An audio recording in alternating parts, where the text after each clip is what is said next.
अमेरिकी हमलों और नाकेबंदी के जवाब में ईरान ने भी मिडिल ईस्ट में अमेरिकी सैन्य ठिकानों को ड्रोन और मिसाइल से टारगेट किया।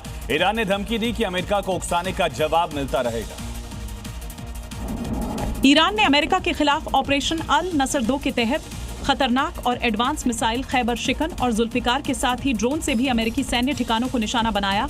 कतर, कुवैत, जॉर्डन और बहरीन में ईरान ने अमेरिकी बेस को मैसिव अटैक किए। हालांकि मैक्सिमम हमलों को हवा में ही मार गिराया गया, लेकिन अटैक से मिडिल ईस्ट में अमेरिकी के सहयोगी अलर्ट हो गए हैं, क्योंकि ईरान ने चेतावनी दी है कि अगर अमेरिका ईरान को उकसाएगा तो उसके सहयोगी और सैन्य ठिकानों पर ताबड़तोड़ हमले जारी रहेंगे। ईरान के राष्ट्रपति मसूद पेज़ेश्कियान की अमेरिकी राष्ट्रपति डोनाल्ड ट्रंप के बयानों पर तीखी प्रतिक्रिया। कहा, उनकी खोखली बयानबाजी का जवाब हम कार्रवाई से देंगे।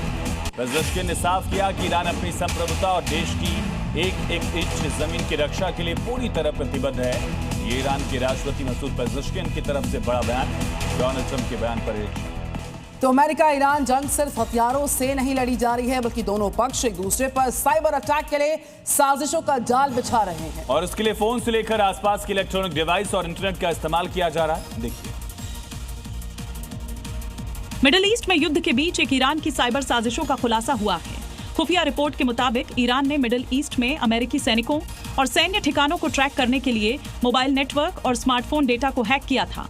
रिपोर्ट में दावा किया गया है कि ईरान ने ट्रैकिंग के लिए एड डेटाबेस का भी यूज किया है। अमेरिकी अधिकारियों के होटल्स को भी ट्रैक करने की कोशिश की।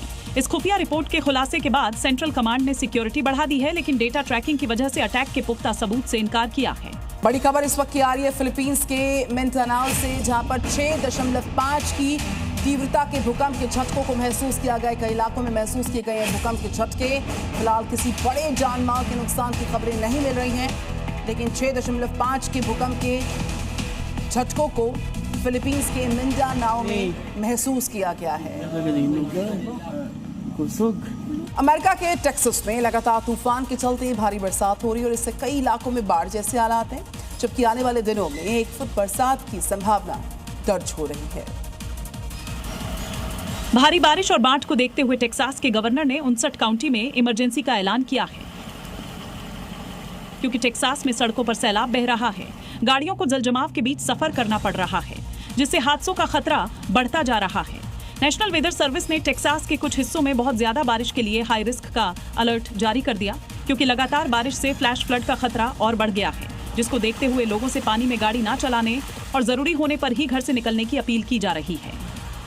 बड़ी खबर, हॉर्मुज को लेकर ट्रंप ने फैसला बदल लिया है। जहाजों पर 20% टोल लगाने का जो फैसला था वो वापस लिया गया। मिडिल ईस्ट के नेताओं के साथ बातचीत के बाद इस फैसले को बदला गया, कहना ट्रंप का। खाड़ी देशों से होने वाले नए व्यापार और निवेश समझौतों से अमेरिका में बड़े पैमाने पर निवेश आएगा, ये कहना ट्रंप का। तो डोनाल्ड ट्रंप की तरफ से फैसला बदल दिया गया।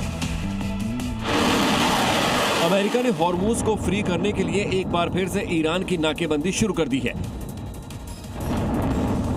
लेकिन उससे पहले अमेरिकी सेना ने ईरान के सैन्य ठिकानों पर ताबड़तोड़ बमबाजी की। अमेरिकी सेंट्रल कमांड ने बताया कि पिछले 3 दिनों में ईरान की 300 से ज्यादा ठिकानों पर हमले किए गए और फिलहाल ईरान को घेरने के लिए 20 से अधिक वॉरशिप्स और सैकड़ों फाइटर जेट्स मिडिल ईस्ट में तैनात हैं, क्योंकि अमेरिका किसी भी कीमत पर हॉर्मुज को ईरान से फ्री करना चाहता है।